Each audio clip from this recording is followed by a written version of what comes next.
दोस्तों, एक किसान था। उसकी पत्नी और एक बेटा था। वह अपनी पत्नी और बच्चे को हमेशा खुश रखता था।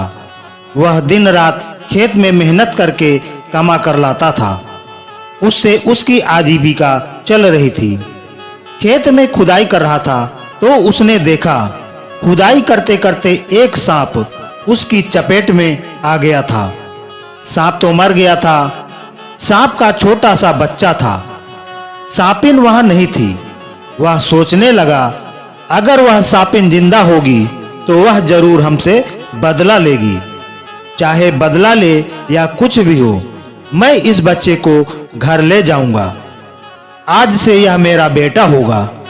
मेरा एक बेटा है, आज से मेरे 2 बेटे होंगे।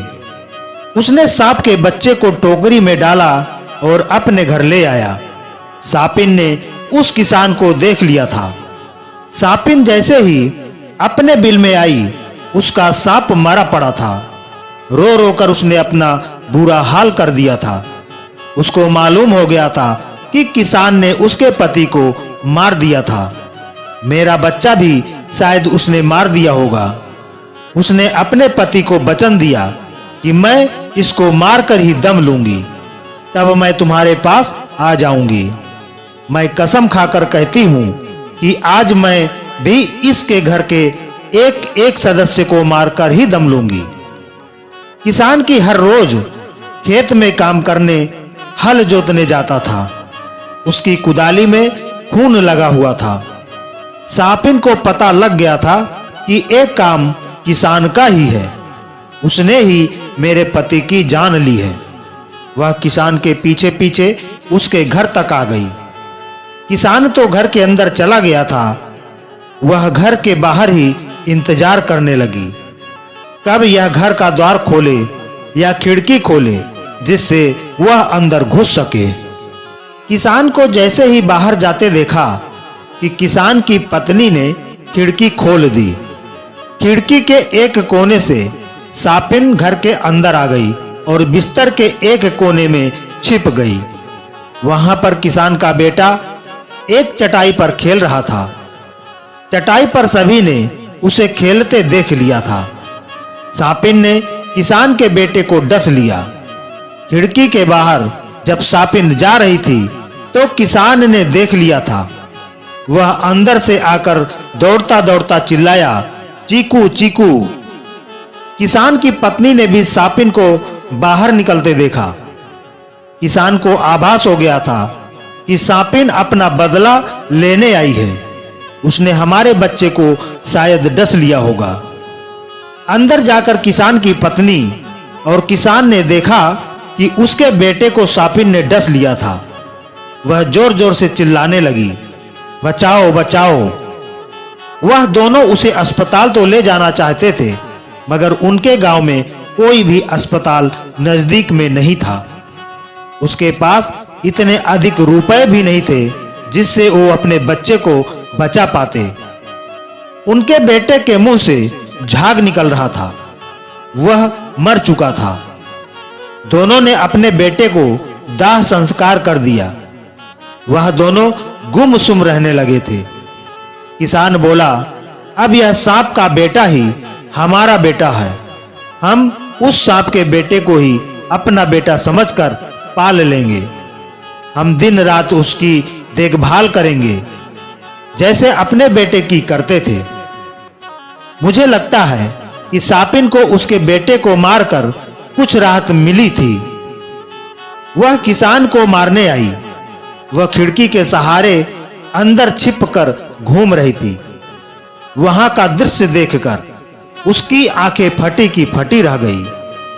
वहां पर किसान और उसकी पत्नी सांप को दूध पिला रही थी। उसे देखकर रो पड़ी। यह दृश्य देखकर वह हैरान हो गई कि मैंने तो उसके घर के चिराग को मार दिया। किसान ने भी तो बिना सोचे समझे उसके पति को मार दिया था। उसे क्या पता था उसका बच्चा जीवित है। वह उसे अपने बच्चे जैसा ही प्यार दे रही थी।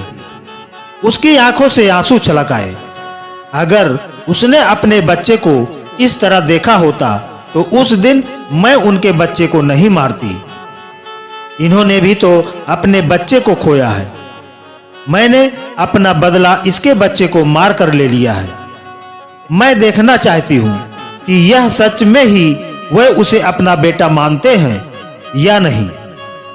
जब सापिन ने देखा कि किसान और उसकी पत्नी सांप को हर रोज दूध पिलाते थे, तो सापिन ने कहा, अगर मैंने अपने सांप को सच्चे दिल से प्यार किया है तो इन किसान और उसकी पत्नी को कहीं से भी एक बच्चा दे। मैंने हमेशा अपने पति के अतिरिक्त किसी सांप की ओर देखा भी नहीं। मैंने भी इनके बच्चे को भी अनजाने में मार दिया।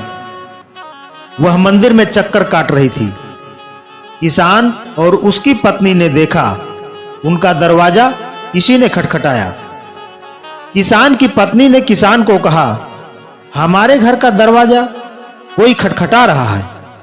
किसान ने दरवाजा खोल दिया। उसके सामने एक सेठ और सेठानी खड़े थे। उनकी गोद में एक बच्चा था। उसके हाथ में अटैची थी। सेठानी ने किसान के आगे हाथ जोड़ते हुए कहा, कृपया हमारे बच्चे को बचा लो। इसको सापिन ने काट लिया है। हमारे पीछे गुंडे पड़े हैं। अभी भी हमसे हमारा बच्चा छीनने आ रहे हैं। तुम अगर हमारे बच्चे को बचा लोगे तो भगवान तुम्हारा भला करेगा। वह बच्चे को छोड़कर वहां से चले गए। किसान ने बच्चे को पकड़ लिया था और दरवाजा बंद कर दिया था। किसान रो रहा था कि आज फिर इस बच्चे को सांप ने काट लिया। हे भगवान, इस बच्चे को बचा लो। मैं इस बच्चे को अस्पताल ले जाता हूं तो यह रास्ते में ही यह दम तोड़ देगा। अगर उन गुंडों ने इस बच्चे को देख लिया तो वे इस बच्चे को भी पकड़ लेंगे। मैं इस बच्चे के गले से सोने का लॉकेट निकाल लेता हूं। वो लॉकेट छीनने के लिए इस बच्चे को पकड़ रहे होंगे। किसान ने उसका लॉकेट अपने कमीज में छुपा लिया। किसान की पत्नी अपने पति किसान की तरफ देखकर बोली, चलो इसको बचाते हैं। सापिन खिड़की से सब कुछ देख रही थी। उसने अपनी मड़ी नीचे गिरा दी थी। किसान ने देखा मड़ी उसके सामने पड़ी थी। वह चौंका। उसने चुपचाप मड़ी को उस बच्चे के काटे हुए स्थान पर लगा दिया। उस मड़ी ने सारा जहर चूस लिया। वह बच्चा बच गया था। दोनों ने उसे हल्दी वाला दूध पीने को दिया। वह दोनों बच्चे को जिंदा पाकर बहुत खुश थे। थोड़ी देर के लिए सोचने लगे कि हमारा बेटा वापस आ गया है। यह तो उस सेठ सेठानी का बेटा है। चलो इस बच्चे की जान तो हमने बचा ली है। कुछ दिनों तक तो सापिन उनके घर नहीं आई। उसे मालूम हो गया था कि इन दोनों को बच्चा मिल गया है। बच्चा चाहे किसी का भी हो। सेठ सेठानी को उन गुंडों ने मार दिया था। किसान जब खेत में जा रहा था उसे चौराहे पर सेठ और सेठानी मरे हुए मिले। पुलिस छानबीन कर रही थी कि किसान और उसकी पत्नी ने उस बच्चे से पूछा, बेटा तुम्हारा नाम क्या है? वह बोला, चीकू। किसान और उसकी पत्नी के आंखों में आंसू छलक आए। वह बोले, आज हमारा चीकू वापस आ गया है। वह चीकू को अपना बेटा मानने लग गए थे। सापिन बीच बीच में अपने बच्चे को देखने आती थी। एक दिन सापिन के मन में आ गया कि कहीं वह किसान और उसकी पत्नी उस बच्चे को पाकर मेरे बच्चे के साथ अन्याय तो नहीं कर रहे हैं। वह मेरे बच्चे को भी प्यार करते हैं या नहीं, मुझे इनकी परीक्षा लेनी होगी। सापिन ने एक सपेरे का रूप धर लिया। वह महात्मा बनकर वहां पर पहुंच गए। किसान से बोला, यहां पर कौन कौन रहता है? किसान बोला, मेरे दो बेटे हैं, चीकू और मीकू। सपेरा बोला, तुम्हारा एक ही बेटा इधर दिख रहा है, दूसरा बेटा कहां है? मुझे यहां पर शराब की गंध आ रही है। तुम्हारे घर में सांप है क्या? वह बोला, तुम्हें कैसे पता चला? वह सांप नहीं है, वह हमारा बेटा है, इसका नाम मिक्कू है। वह बोला, इस सांप को मुझे दे दो। वह बोला, इसको मैं किसी भी कीमत पर नहीं दे सकता। मुझसे बड़ा भारी अपराध हो गया था। मैंने इसके पिता को अनजाने में मार दिया था। मैंने उस दिन कसम खाई थी कि चाहे मेरी जान भी चली जाए, मैं उसे किसी को भी नहीं दूंगा। सपेरा बोला, चलो अच्छा कोई बात नहीं, तुम इस बच्चे को मुझे दे दो। वह बोला, मैं इसे नहीं दूंगा, मेरे 2 बच्चे हैं, वह दोनों मेरी जान हैं, तुम मुझे मार दो। मेरी पत्नी को मत मारना, क्योंकि मेरी पत्नी ने इन दोनों को पालना है। कृपया मेरी पत्नी को मत मारना। सपेरा बोला, बातें मत बनाओ। अच्छा, अगर तुम यह बच्चा नहीं देना चाहते हो तो यह मणि मुझे दे दो।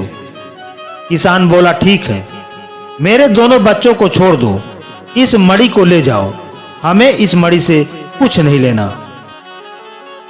सपेरे ने मणि को उठा ली। सपेरा मणि को लेकर अचानक बाहर निकल गया। सांपिन का रूप धरकर खिड़की के झरोखों से देखा। दोनों पति पत्नी ने मेरे बच्चे को अपने बच्चे जैसा प्यार दिया है। वह दोनों सच्चे हैं। मेरा बदला अब पूरा हुआ।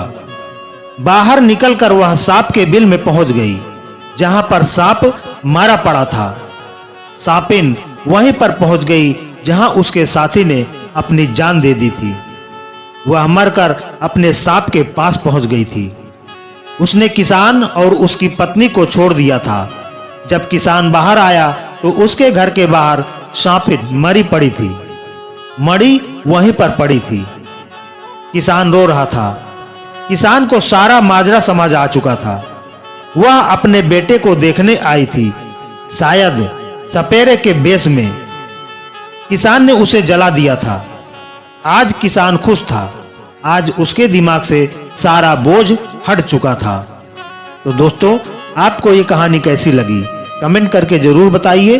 वीडियो को लाइक करके ज़्यादा से ज़्यादा शेयर करें और अभी तक हमारे चैनल को सब्सक्राइब नहीं किया है तो प्लीज़ सब्सक्राइब जरूर कर लें। धन्यवाद।